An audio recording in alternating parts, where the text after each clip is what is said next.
Vigilante did the Spider-Man meme. Hi, I'm Jordan the Nerd of Gold, and last night we got to see Peacemaker Season 2, Episode 6, and man, that was a good episode. I really enjoyed that. That was so fun.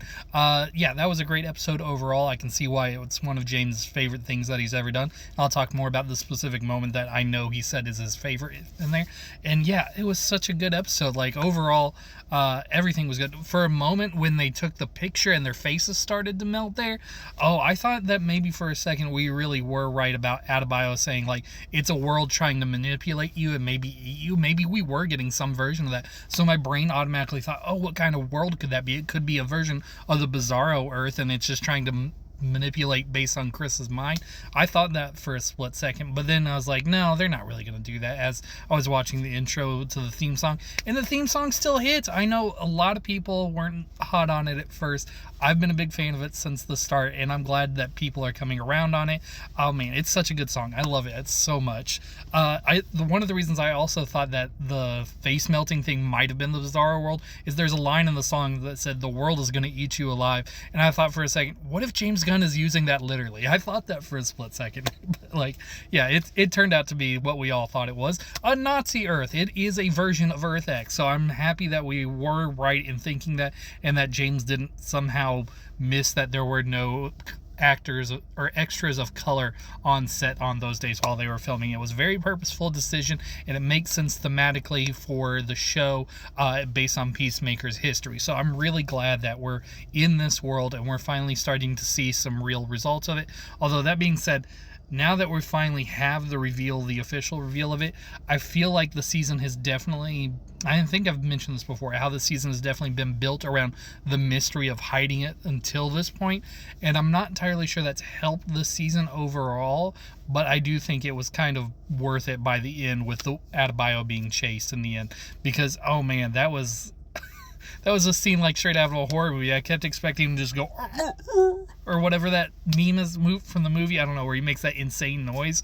I don't really remember what that was.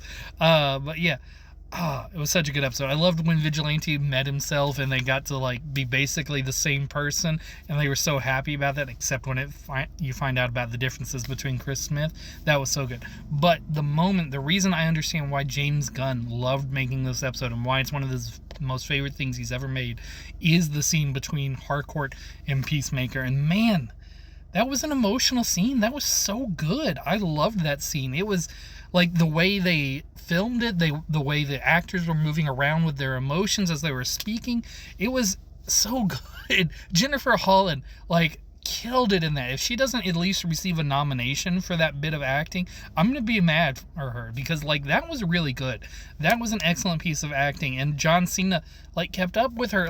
I said in the past, season 1 of Peacemaker was revelatory because I didn't think Peacemaker had it in him, or John Cena had it in him to do the level of acting needed, but he did. He can. He is such a good actor, and that scene really cements that yes, he's not just a big action guy all the time. He's a real actor, and I want to see him in something else outside of what James Gunn does. I want an actor or a director who we know for really dramatic things use John Cena in some major Oscar-worthy picture, because yeah, I'm 100% sure that if you give John Cena the right script with the right director, he could be Oscar nominated at this point. I'm 100% sure that's in the next 5 years that he's going to be in some kind of project like that, just to try something different for himself, which I really hope he pushes himself to do that kind of acting.